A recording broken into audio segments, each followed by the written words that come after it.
여러분 안녕하십니까? 아잔초이TV의 아잔초이입니다. 오늘은 6월 25일입니다. 편안히 잘 주무셨습니까? 오늘도 우리에게 새날을 주시고 새 생명을 주신 우리 하나님께 감사와 찬송과 영광을 올려드립니다. 그리고 오늘도 바이블 365와 함께 이 하루를 시작하시는 여러분을 축복합니다. 오늘은 특별히 6.25 전쟁이 일어난 지 72년째를 맞이하는 해입니다. 참으로 안타까운 것은 한반도가 아직도 세계 유일의 분단 국가로 남아있다는 것이며 여전히 남과 북이 대립과 반목 그리고 갈등으로 긴장 가운데 있다는 것입니다. 하나님께서 이 민족을 긍휼히 여겨주시고 한국교회가 깨어 기도하며 속히 평화적으로 무엇보다도 복음의 능력으로 통일되게 해주시기를 기도합니다. 그리하여 우리나라가 온 세계와 열방에 하나님의 복을 나누어주는 복된 나라가 되기를 소망합니다. 자, 오늘 하나님께서 우리에게 주시는 말씀은 6월 25일 제176구 새 생활의 길 성령 충만 에베소서 5장 18절 말씀입니다. 오늘 말씀을 제가 먼저 한국어 성경으로 읽어드리겠습니다. 에베소서 5장 18절 말씀. 술 취하지 말라. 이는 방탕한 것이니 오직 성령으로 충만함을 받으라. 자, 오늘의 말씀을 제가 중국어로 읽어드리겠습니다. 以弗所书5章18节不要醉酒，酒能使人放荡，乃要被圣灵充满。 자, 제가 중국어 성경을 해설해 드리겠습니다. 以弗所书5章18节 에베소서 5장 18절 말씀이죠. 以弗所书 에베소서입니다. 不要醉酒，酒能使人放荡。不要뭐뭐 하지 마라죠. 이 말은 뒤에 나오는 나야와 구문을 이루어서 뭐뭐 하지 말고 오직 뭐뭐 하라가 되겠습니다. 醉酒, 醉라 말은 술에 취하다고, 酒는 술이죠. 醉酒 술에 취하다. 使라 말은 뭐뭐 하여금 뭐뭐 하게 하다. 放荡 하면 방탕하다. 그래서 不要醉酒，酒能使人放荡。 술 취하지 말라. 술은 사람을 방탕하게 할 수 있으니. 자, 우리 한국어 성경은 술 취하지 말라. 이는 방탕한 것이니 했습니다. 乃要被圣灵充满。乃要 오직 뭐뭐 하라. 그래서 앞에 不要 그 다음에 乃要 뭐뭐 하지 마라. 오직 뭐뭐 하라. 被圣灵充满 성령의 충만함을 받으라. 乃要被圣灵充满 오직 성령으로 충만함을 받으라. 되겠습니까? 자, 다시 한번 중국어 성경을 전체적으로 정리하겠습니다.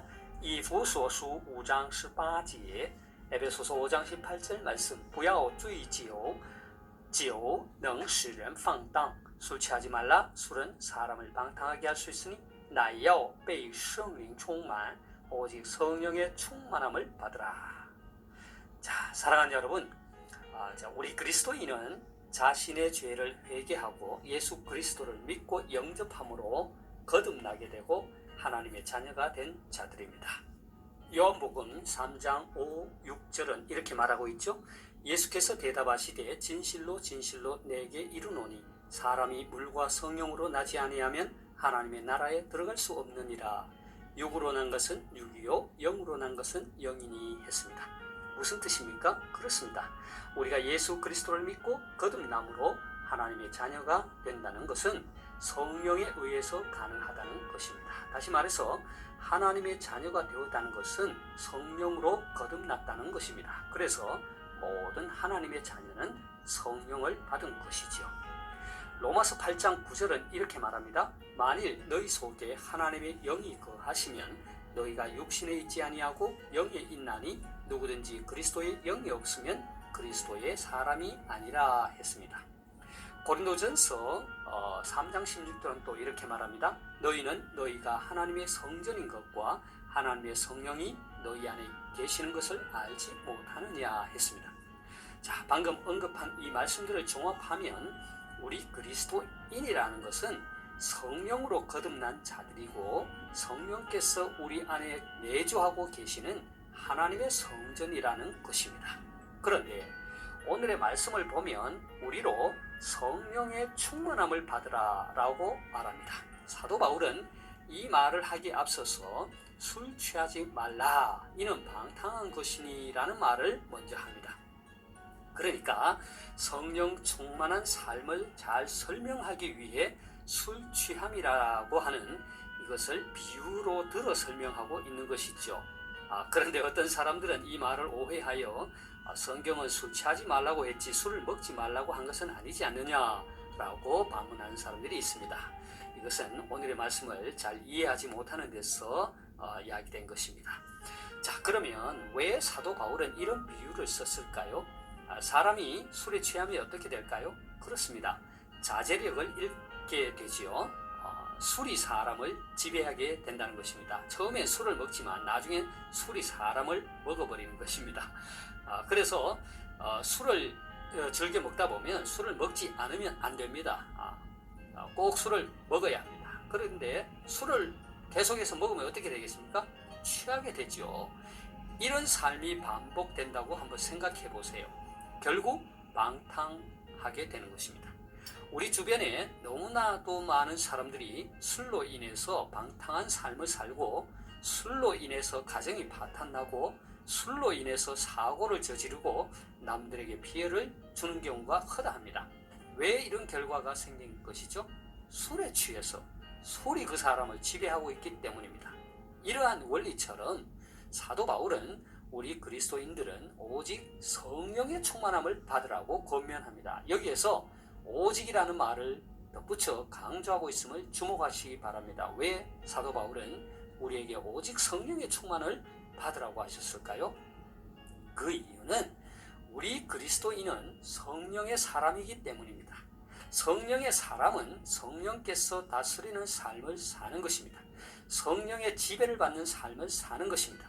술에 취하게 되면 술이 그 사람을 지배하게 되어 방탕한 삶을 살게 되는 것과 같이 우리 성도들은 성령으로 충만해야 한다는 것입니다. 성령께서 우리의 삶을 다스리시고 인도하시도록 해야 한다는 것입니다. 그렇다면 우리가 성령으로 충만함을 받게 되면 어떻게 될까요?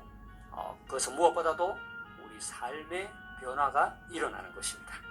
오늘의 말씀에 이어서 나오는 에베소서 5장 19절에서 21절은 이렇게 말합니다.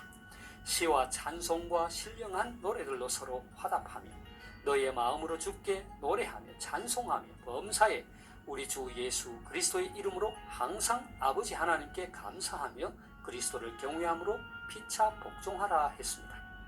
그러니까 성령으로 충만하게 될 때 우리의 삶의 변화가 오게 되는데, 삶의 변화 가운데 첫째로 하나님과의 관계의 변화, 하나님과의 친밀함을 누리게 된다는 것입니다. 우리의 삶이 하나님께 찬송하는 삶, 감사하는 삶, 순종하는 삶을 살게 된다는 것입니다.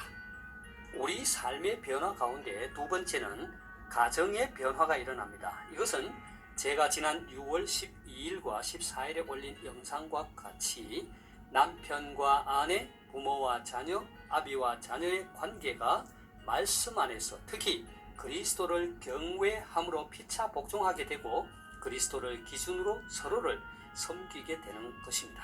그리고 성령으로 충만하게 되면 사회생활 속에서 우리의 삶의 변화가 일어납니다. 이것도 6월 14일 영상에서와 같이 고용인과 비고용인 다른 사람들과의 관계 속에서 그리스도를 경외함으로 그리스도를 기준으로 섬기고 성실한 삶을 살게 되는 것이죠.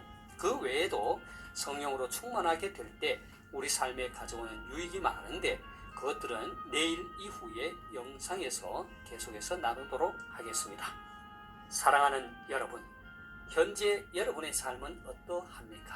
하나님을 찬양하고 하나님께 감사하고 하나님께 순종하는 삶을 살고 있습니까? 여러분의 가정은 어떠합니까? 여러분의 남편과 아내 그리고 자녀들과의 관계는 어떠합니까? 그리스도를 경외함으로 그리스도를 기준으로 서로 섬기고 순종함으로 행복한 가정을 이루고 있습니까?